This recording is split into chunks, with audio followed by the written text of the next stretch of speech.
ओम शांति। आज 16 अक्टूबर 2024 की मुरली के मधुर महावाक्य हैं। बाबा ने सार में कहा, मीठी बच्ची, तुम माता पिता के सम्मुख आए हो अपार सुख पाने। बाप तुम्हें घनेरे दुख से निकाल घनेरे सुख में ले जाते हैं।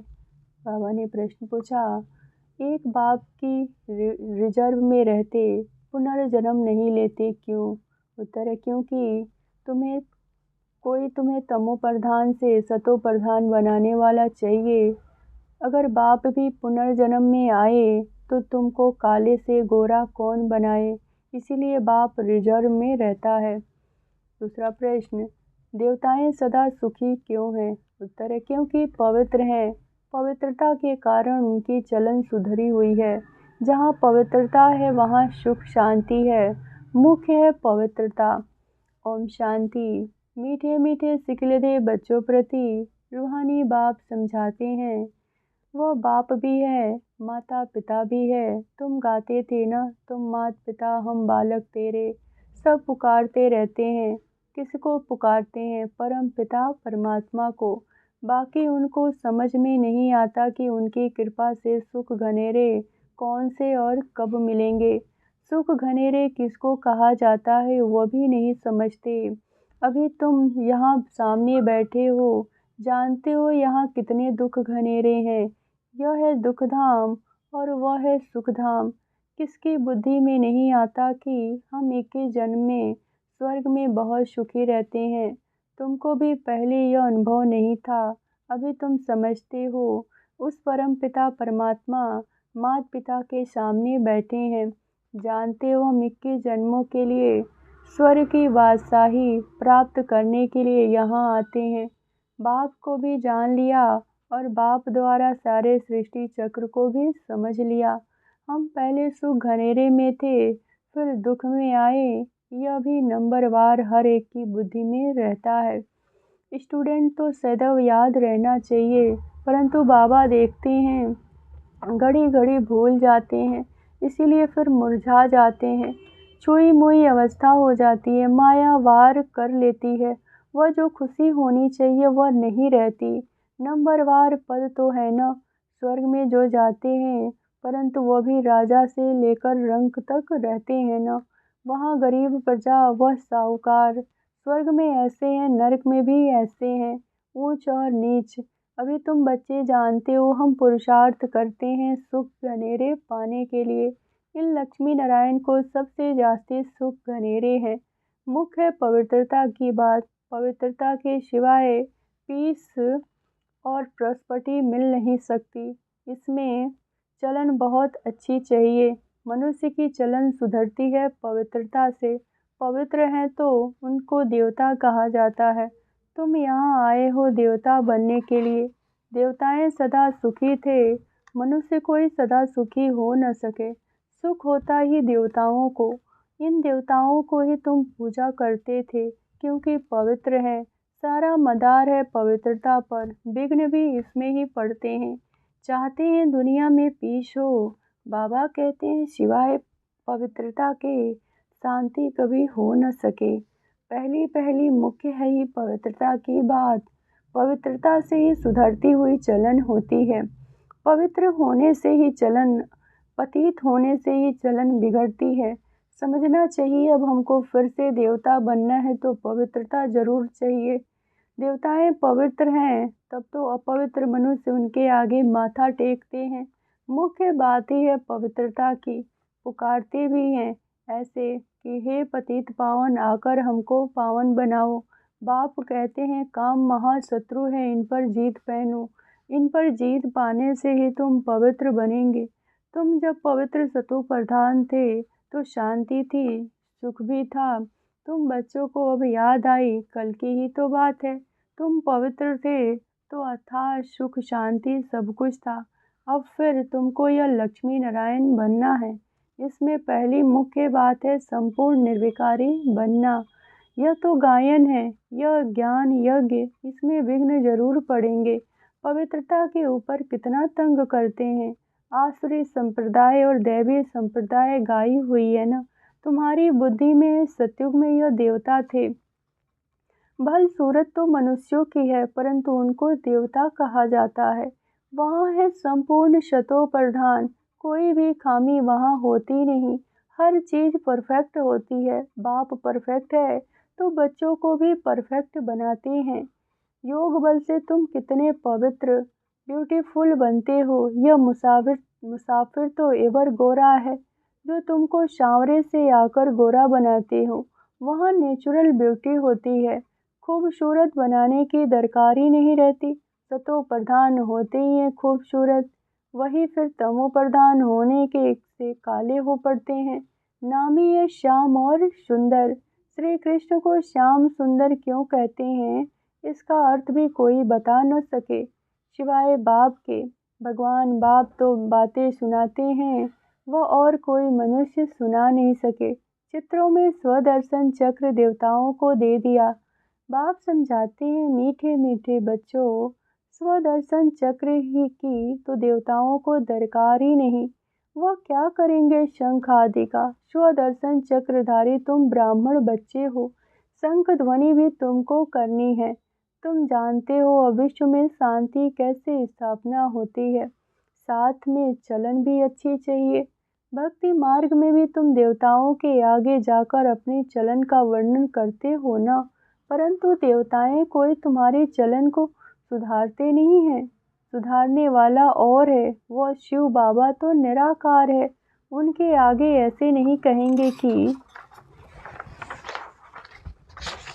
आप सर्वगुण संपन्न हो।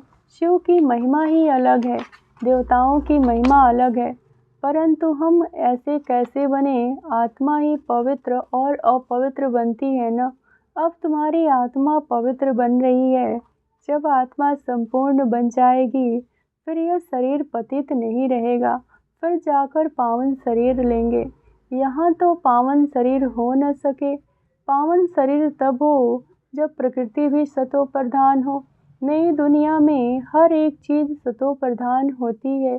अभी 5 तत्व तमो प्रधान है, इसीलिए कितने उपद्रव होते हैं। कैसे मनुष्य मरते रहते हैं, तीर्थ यात्रा पर जाते हैं, कोई एक्सीडेंट हुआ मर जल पड़े, जल पृथ्वी आदि कितना नुकसान करते हैं। यह सब तुमको तत्व तुमको मदद करते हैं। विनाश में अचानक बाढ़ आ जाती है, तूफान लगते हैं, यह है नेचुरल आपदाएं। यह बॉम्ब्स आदि जो बनाते हैं वह भी ड्रामा में नूद है। इनको ईश्वरीय आपदाएं नहीं कहेंगे, वह तो मनुष्यों के बनाए हुए हैं। अर्थक्वेक आदि कोई मनुष्य के बनाए हुए नहीं हैं। यह आपदाएं सब आपस में मिलती हैं, पृथ्वी से हल्काई होती है। तुम जानते हो कैसे बाबा हमको एकदम हल्का बनाकर साथ ले जाते हैं नई दुनिया में। माथा हल्का होने से फिर चुस्त हो जाते हो। तुमको बाबा बिल्कुल हल्का कर देते हैं, सब दुख दूर हो जाते हो। अभी तुम सबका माथा बहुत भारी है, फिर सब हल्के शांत सुखी हो जाएंगे।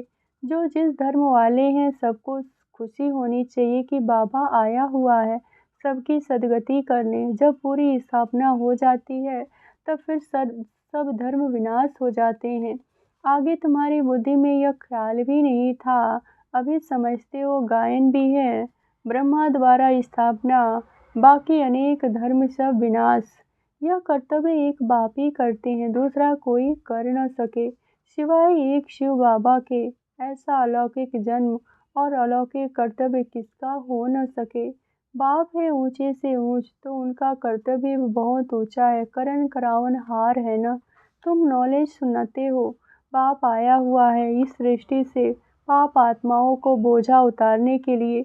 यह तो गायन है न। बाप आते हैं तो एक धर्म की स्थापना और अनेक धर्मों का विनाश करते हैं।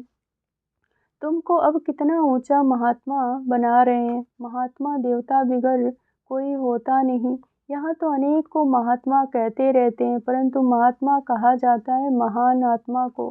राम राज्य कहा जाता है स्वर्ग को। वहाँ रावण राज्य नहीं होता तो विकार का सवाल ही नहीं उठ सकता, इसीलिए उनको कहा जाता है संपूर्ण निर्विकारी। जितना संपूर्ण बनेंगे उतना बहुत समय सुख पाएंगे। अभी अपूर्ण तो इतना सुख पा न सके। स्कूल में भी कोई संपूर्ण कोई अपूर्ण होते हैं, फर्क दिखाई पड़ता है न। डॉक्टर मना डॉक्टर, परंतु कोई की पगार बहुत कम, कोई की बहुत जास्ती। वैसे ही देवताओं तो देवताएं होते हैं, परंतु मर्तबे का फ़र्क कितना पड़ जाता है। बाप आकर तुमको उच्च पढ़ाई पढ़ाते हैं। श्री कृष्ण को कहते हैं श्याम सुंदर, सांवरा कृष्ण दिखाते हैं। श्री कृष्ण का सांवरा थोड़े ही होता है, नाम रूप बदल जाता है, सो भी आत्मा सांवरी बनती है। भिन्न नाम रूप देश काल अभी तुमको समझाया जाता है, तुम समझते हो। बरोबर हम शुरू से लेकर पाठ बजाते आए हैं। पहले देवता थे, फिर से असुर, देवता से असुर बने। बाप ने 84 जन्मों का राज भी समझाया है, जिसका और कोई को पता नहीं। बाप ही आकर सब राज समझाते हैं।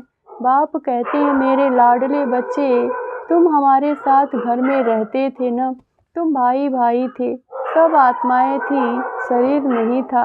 बाप था और तुम भाई भाई थे, और कोई संबंध नहीं था। बाप तो पुनर्जन्म में आते नहीं, वह तो ड्रामा अनुसार रिजर्व रहते हैं। उनका पाठ ही ऐसा है। तुमने कितना समय पुकारा वह भी बाप ने बताया। ऐसे नहीं कि दोपहर से पुकारना शुरू किया, नहीं, बहुत समय के बाद तुमने पुकारना शुरू किया। तुमको बाप सुखी बनाते हैं, अर्थात सुख का वर्षा दे रहे हैं। तुम भी कहते हो बाबा हम आपके पास कल्प कल्प अनेक बार आए हैं। यह चक्र चलता ही रहता है। हर 5000 वर्ष के बाद बाबा आपसे मिलते हैं और यह वर्षा पाते हैं। जो भी सब देहधारी हैं, सब स्टूडेंट हैं। पढ़ाने वाला विदेही है, उनकी देह नहीं है, खुद विदेही हैं। यहाँ आकर देह धारण करते हैं। देह बिगर बच्चों को पढ़ावे कैसे? सभी रूहों का बाप है। भक्ति मार्ग में सब उनको पुकारते हैं, बरोबर रुद्रमाला सिमरते हैं। ऊपर में है फूल और युगल में है मेरू, वह तो एक जैसे एक हैं। फूल को क्यों नमस्कार करते हैं, यह भी अभी तुमको पता पड़ा है कि माला किसकी फेरते हैं। देवताओं की माला फेरते हैं या तुम्हारी माला फेरते हैं। माला देवताओं की है या तुम्हारी, देवताओं की नहीं कहेंगे। यह ब्राह्मण की है जिनको बाप बैठ पढ़ाते हैं। ब्राह्मण से फिर तुम देवता बन जाते हो। अभी पढ़ते हो, फिर वहाँ जाकर देवता बनते हो। माला तुम ब्राह्मणों की है, जो बाप द्वारा पढ़कर मेहनत कर कर फिर देवता बन जाते हो। बलिहारी पढ़ाने वाले की, बाप ने बच्चों की कितनी सेवा की, वहाँ कोई बाप को याद नहीं करते। भक्ति मार्ग में तुम माला फेरते थे, अभी वह फूल आकर तुमको भी फूल बनाते हैं, अर्थात अपनी माला का दाना बनाते हैं। तुम गुलगुल बनते हो ना, आत्मा का ज्ञान भी अभी तुमको मिलता है। सारे सृष्टि के आदि मध्य अंत का ज्ञान तुम्हारी बुद्धि में है, तुम्हारी ही महिमा है। तुम ब्राह्मण बैठ आप समान बनाकर, ब्राह्मण बनाकर फिर स्वर्गवासी देवता देवी देवता बनते हो। देवताएं स्वर्ग में रहते हैं। तुम जब देवता बन जाते हो तो वहाँ तुमको पास्ट प्रेजेंट फ्यूचर की नॉलेज नहीं होगी। अभी तुम ब्राह्मण बच्चों ही पास्ट प्रेजेंट फ्यूचर का ज्ञान मिलता है, और कोई में यह ज्ञान नहीं मिलता। तुम बहुत बहुत भाग्यशाली हो, परंतु माया फिर भुला देती है। तुमको कोई यहाँ बाबा नहीं पढ़ाते, यह तो मनुष्य यह भी पढ़ रहे हैं। यह तो सबसे लास्ट में था, सबसे नंबर 1 पतित, वही फिर नंबर 1 पावन बनते हैं। कितना सुखी होते हैं। ऑब्जेक्ट सामने खड़ी है, बाप तुमको कितना ऊंच बनाते हैं। आयुष्मान भव, पुत्रवान भव, यह भी ड्रामा में नोद है। बाप कहते हैं मैं अगर आशीर्वाद दूँ फिर तो सबको देता रहूँ। मैं तो तुम बच्चों को पढ़ाने आता हूँ, पढ़ाई से ही तुम्हें सब आशीर्वाद मिल जाती हैं। अच्छा, मीठे मीठे सिखलदे बच्चों प्रति माता पिता बाप दादा का याद प्यार और गुड मॉर्निंग। रूहानी बाप की रूहानी बच्चों को नमस्ते। धारणा के लिए मुख्य सार, पहली पॉइंट, जैसे बाप परफेक्ट है ऐसे स्वयं को परफेक्ट बनाना है। पवित्रता को धारण कर अपनी चलन सुधारनी है। सच्चे सुख शांति का अनुभव करना है। दूसरी पॉइंट, सृष्टि के आदि मध्य अंत का ज्ञान बुद्धि में रख ब्राह्मण सो देवता बनने की सेवा करनी है। अपने ऊंचे भाग्य को कभी भूलना नहीं है। वरदान, धारणा स्वरूप सेवा द्वारा सेवा करके खुशी का प्रत्यक्ष फल प्राप्त करने वाले सच्चे सेवाधारी भव। सेवा का उमंग रखना बहुत अच्छा है, लेकिन यही यदि सरकमस्टांस अनुसार सेवा का चांस आपको नहीं मिलता तो अपनी अवस्था गिरावट व हलचल में न आए। अगर ज्ञान सुनाने का चांस नहीं मिलता लेकिन आप अपनी धारणा स्वरूप का प्रभाव डालते हो तो सेवा का भी मार्क्स जमा हो जाती है। धारणा स्वरूप बच्चे ही सच्चे सेवाधारी हैं। उन्हें सर्व की दुआएं और सेवा के रिटर्न में प्रत्यक्ष फल खुशी की अनुभूति होती है। स्लोगन है, सच्चे दिल से दाता विधाता वरदाता को राजी कर लो तो रूहानी मौज में रहेंगे। ओम शांति।